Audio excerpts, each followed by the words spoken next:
Selamat pagi teman-teman, kita berjumpa lagi ya dalam episode kedua atau segmen kedua dari pelatihan online dengan topik Service Excellence ya. Masih rangkaian dari program Corporate E-Learning. Dengan saya Yudhya Antareksa ya. Di dalam episode pertama sebelumnya kita sudah membahas 3 dimensi kunci dari service quality, yakni assurance, reliable, dan tangible. Jadi kalau Anda mau membangun customer service yang andal itu Anda harus punya produk yang reliable, jasa yang reliable yang bisa diandalkan. Kemudian punya assurance, meyakinkan. Dan kemudian tangibility-nya ya, aspek kasat matanya ya, ruangan Anda, kantor Anda, front office Anda, logo Anda, baju seragam pegawai Anda, itu bagus, keren gitu. Ya.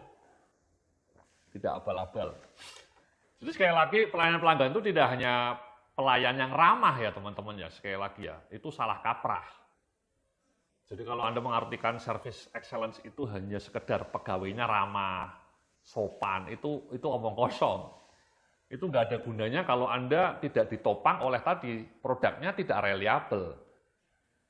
Ya, seberapa canggihnya pegawai Anda melayani pelanggan kalau servisnya tidak reliable ya bahaya. Kemudian kalau ruangannya tidak bersih, pegawai Anda mungkin menarik, ramah, punya empati, tapi ruangan kerjanya atau pelayanan ruangan untuk menerima pelanggannya tidak menarik, itu ya juga tidak optimal. Kemudian assurance ya, Anda tidak bisa meyakinkan pelanggan Anda untuk membeli produk Anda atau servis Anda karena mereka ragu dengan kompetensi Anda, mereka ragu dengan mutu produk Anda, mereka ragu dengan mutu pelayanan Anda. Itu tidak bisa diselesaikan hanya dengan pegawai yang ramah. Itu yang harus diselesaikan ya mutu layanan Andanya dulu. Ya teman-teman ya. Oke, mari kita lanjutkan ya. Jadi elemen yang keempat dari service quality ini adalah empati ya. Anda bisa lihat di layar ya, empati ini tingkat kepedulian dan perhatian dari individu yang diberikan kepada pelanggan, dari para karyawan kepada pelanggan, terutama karyawan CS ya, bagian customer service ya. Strategi tindakannya supaya menjadi makin empatik, mendengarkan secara aktif pesan yang disampaikan pelanggan, menampakkan diri Anda dalam posisi mereka, merespon secara tepat guna menjawab keinginan yang menjadi perhatian mereka.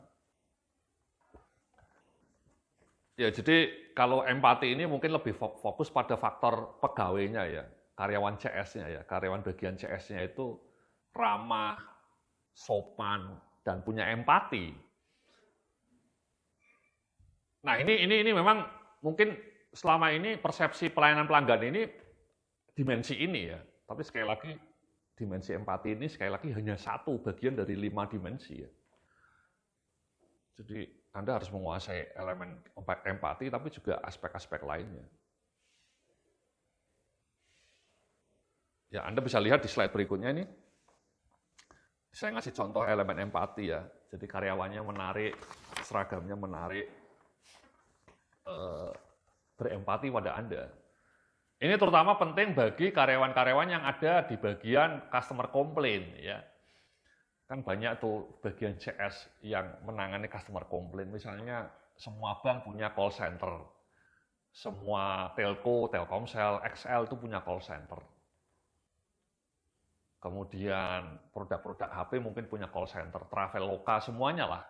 Perusahaan-perusahaan raksasa, brand-brand terkenal itu punya call center. Nah, call centernya itu tadi petugasnya ramah, petugasnya bisa memahami kehendak kita, komplain kita gitu ya. Dan kemudian bahkan bisa memberikan solusi, itu yang paling penting ya. Jadi jangan sampai ketika pelanggannya marah-marah, petugas CS-nya juga ikut-ikutan marah, itu kurang bijak itu. Ya, saya pernah menemui kejadian, sayanya komplain, kemudian petugas CS-nya malah juga ikutan marah, itu kan ngawur. Itu berbahaya itu. Petugas CS yang seperti itu.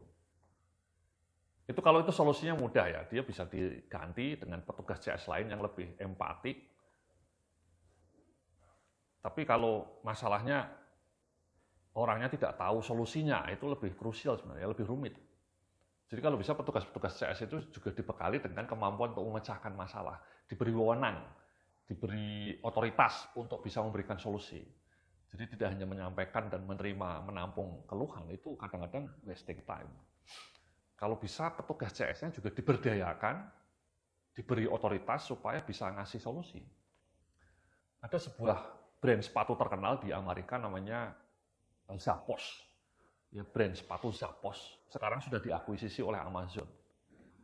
Itu petugas CS di Zappos itu dikasih wewenang sama CEO-nya untuk kalau ada pelanggan komplain, kamu bisa ngasih solusi yang menurut Anda masuk akal dan tidak apa-apa. Jadi jangan terbelenggu oleh aturan. Kami enggak.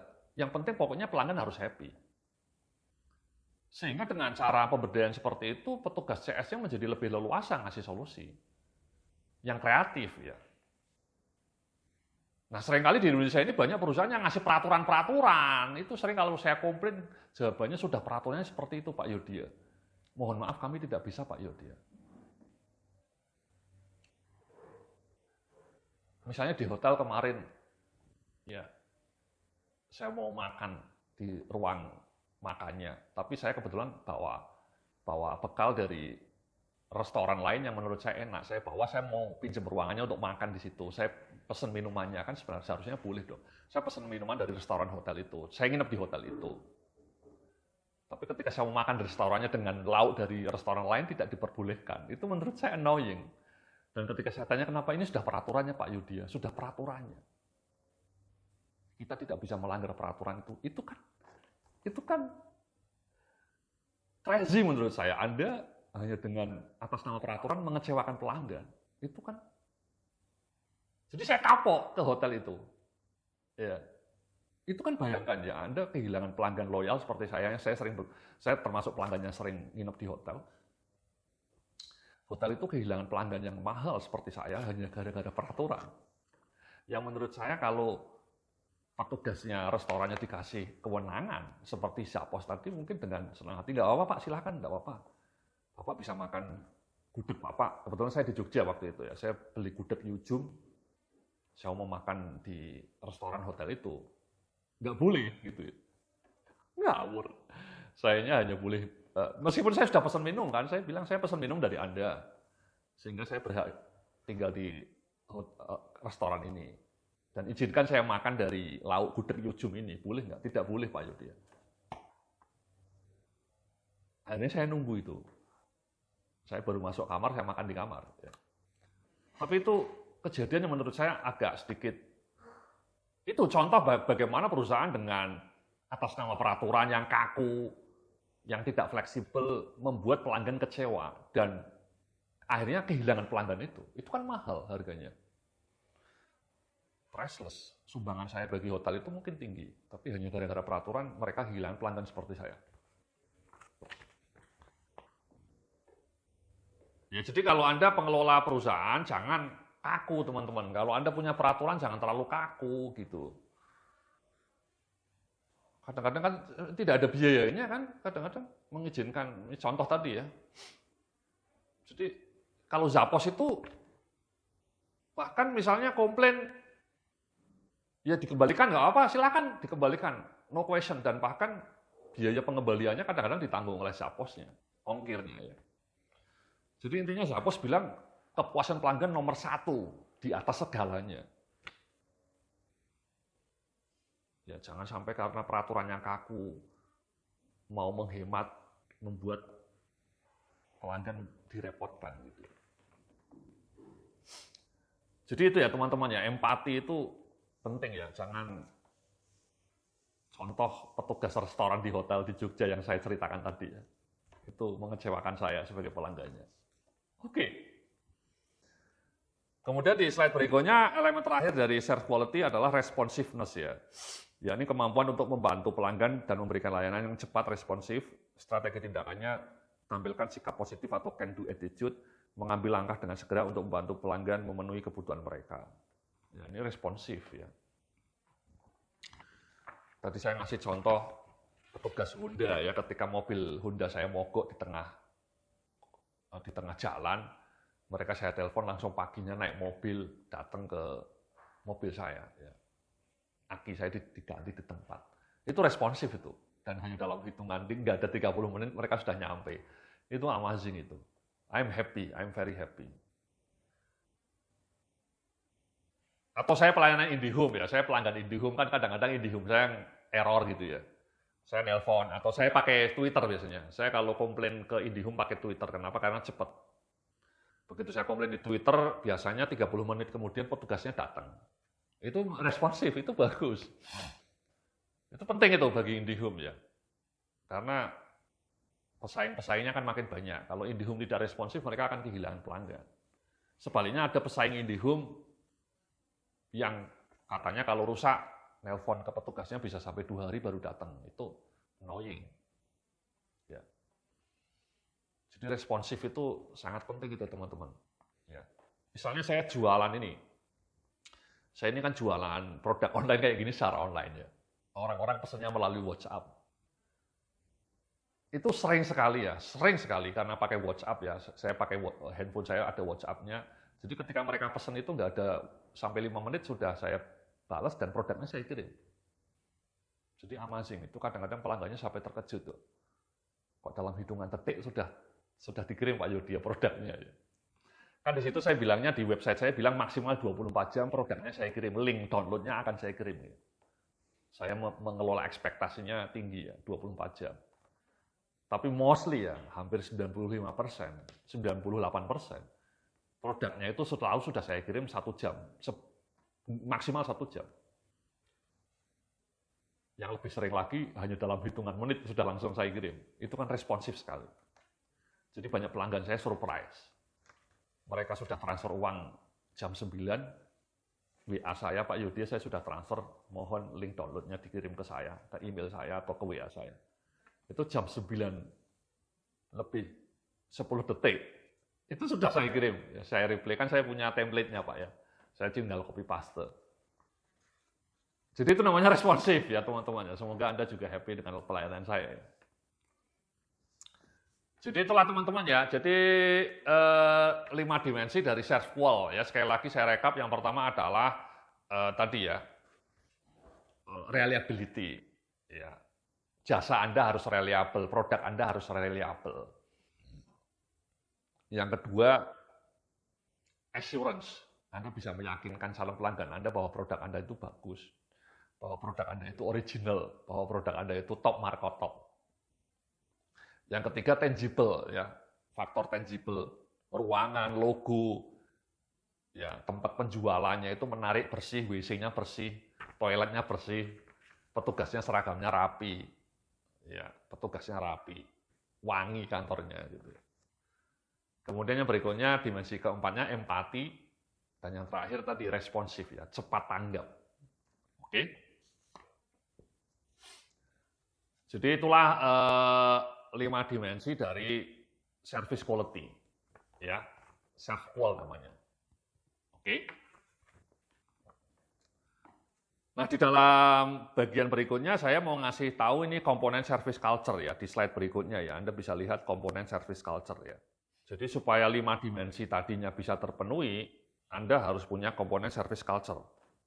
Ya, komponen service culture yang penting. Ya. Jadi komponen service culture itu Anda punya misi service, misi pelayanan, Anda bisa lihat di layar. Produknya apa? Kemudian ini di sebelah kirinya Anda harus jago dalam hal sistem pengirimannya, training petugas-petugasnya. Kemudian ada sistem reward and punishment bagi para pegawai CS-nya. Kemudian tugas dan ekspektasi setiap pegawainya jelas. Prosedur dan peraturannya jelas. Kemudian juga ada dukungan manajemen. Ya, jadi semuanya dilakukan dengan baik. Ya, mari kita bahas satu persatu ya. Di slide berikutnya ini saya bilang misi service, misi pelayanan. Apa arah atau visi dari organisasi dalam aspek pelayanan pelanggan? Ya, jadi tadi Zappos kan saya cerita, Zappos itu pokoknya pelanggan nomor satu, kepuasan pelanggan itu nomor 1. Jangan karena peraturan kepuasan pelanggannya diabaikan. Ya. Kemudian produk dan service, produk atau jasa yang menjadi ditawarkan dengan harga yang mampu bersaing, bermutu bagus dan memenuhi kebutuhan pelanggan. Ya, ini komponen yang juga sangat krusial. Jasa Andanya bagus gitu ya. Sekali lagi Anda bisa lihat contoh sekarang ya. Anda pakai HP apa? Anda happy nggak dengan HP Anda? Anda mungkin pakai aplikasi mobile banking Bank BCA. Anda happy nggak dengan mobile banking Bank BCA? Kan banyak itu aplikasi mobile banking yang tanggal-tanggal tertentu error gitu. Misalnya tanggal muda. Itu kadang-kadang aplikasi bank tertentu itu error karena overload. Anda lebih suka pakai Tokopedia atau Shopee gitu ya. Ya. Anda suka beli kopi kenangan nggak? Anda lebih suka pakai PTR atau Citylink? Anda lebih suka naik bis atau naik kereta api? Ya. Anda lebih suka laptop Apple atau laptop yang mereknya HP ya, Hewlett Packard. Nah, itu kan ada pertimbangannya. Anda beli mobil, kenapa Anda beli mobil Toyota bukan merek Honda gitu ya. Nah, itu kan dipengaruhi oleh pertimbangan service quality dari produk tersebut ya. Jadi Anda harus bikin produknya yang wow. Nah, di slide berikutnya adalah sistem delivery ya. Cara organisasi memberikan atau mendeliver produk dan service mereka ya. Delivery-nya ya. Misalnya Anda kalau pakai person di Tokopedia, itu banyak orang sekarang misalnya pakai antar aja misalnya, atau JNE. Males pakai pos gitu ya. Bahkan padahal kantor pos itu tarifnya lebih murah itu teman-teman. Saya sering beli di Tokopedia itu ada pilihan kan teman-teman ya. Ada JNE, ada JNT, ada antar aja, ada kantor pos. Nah kantor pos itu bayarnya 7.000. Kalau JNE bayarnya 9.000. Antar aja bahkan 10.000. Tapi saya selalu milih JNE ya, karena saya merasa nyaman dengan JNE ya. Saya jarang milih kantor pos karena meskipun harganya murah. Mungkin karena merasa reliabilitasnya kantor pos kurang bagus ya. Jadi kantor pos itu kasihan itu. Padahal kan mereka BUMN ya, besar, tapi kalah bersaing dengan startup. Padahal mereka tarifnya lebih murah. Mungkin orang kadang-kadang merasa nyasar ya paketnya kalau pakai kantor pos sebenarnya. Ya mungkin itu persepsi ya, nanti perlu dibuktikan ya. Jadi saya selalu pakai JNE, itu kan contoh bagaimana saya percaya dengan JNE karena mereka selalu deliver barangnya dengan baik. Ya. Kemudian yang slide di komponen berikutnya pelatihan ya, pelatihan yang mengajari pengetahuan dan kemampuan kepada karyawan agar mampu menampilkan pelayanan yang sempurna atau pelayanan yang prima. Ya, sistem trainingnya bagus. Jadi karyawan JNE, karyawan JNT itu di training terus-menerus supaya mereka makin terampil. Kemudian di slide berikutnya ini sistem reward dan punishment ya yang ditujukan untuk mendorong dan memotivasi perilaku pelayanan yang berkualitas. Ya, jadi kalau kepuasan pelanggannya itu naik, kalau bisa karyawannya juga dikasih bonus gitu ya. Jadi karyawannya makin happy terhadap pelayanan pelanggan. Sebaliknya kalau ada komplain pelanggan, karyawannya juga dikenakan punishment gitu ya. Itu tanda bahwa karyawannya tidak bagus melayani pelanggan. Oke. Kemudian employee role, ya di slide berikutnya ada peran dan job description dari setiap karyawan, ekspektasi yang diharapkan dari mereka dalam proses pelayanan pelanggan ini, itu prima ya, lengkap. Kemudian pedoman yang menetapkan bagaimana situasi transaksi pelayanan pelanggannya berbeda-beda ditangani dan dikelola, ya prosedur, sistemnya rapi, sistem delivery-nya ya. Jadi semuanya terstandar. Misalnya kayak McD sekali lagi. Kalau Anda pesen ke McD itu kan prosesnya terstandar itu. Dan kemudian di dapur mereka itu mereka punya ekspektasi yang jelas itu, sehingga kalau Anda beli ini antrinya sekian menit itu ada jamnya. Mereka ukur itu. Jadi tidak sembarangan teman-teman ya.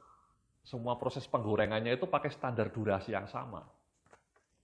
Sehingga jamnya itu harus selalu tepat waktu. Atau kalau Anda ke Marugame Udon, ya Anda ini ada restoran yang lagi happening namanya Muragame Udon ya, atau Marugame Udon, lupa saya. Itu banyak di mall-mall di Jakarta, itu enak ya, ramen dari Jepang. Itu kalau Anda pesan di Marugame Udon itu kan sistemnya rapi ya. Anda pesan apa, kemudian kalau Anda lihat dapurnya kan mereka langsung ada di dapurnya itu.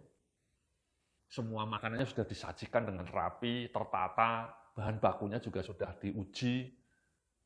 Semuanya rapi. Itu sistem itu teman-teman. Nggak sembarangan, itu sistem dari Jepang. Jadi kantor pusat Marugame Udon di Jepangnya sudah ngasih standar panduan kayak gini. Jadi tata letak dapurnya itu sudah diatur. Itu namanya sistem. Ya.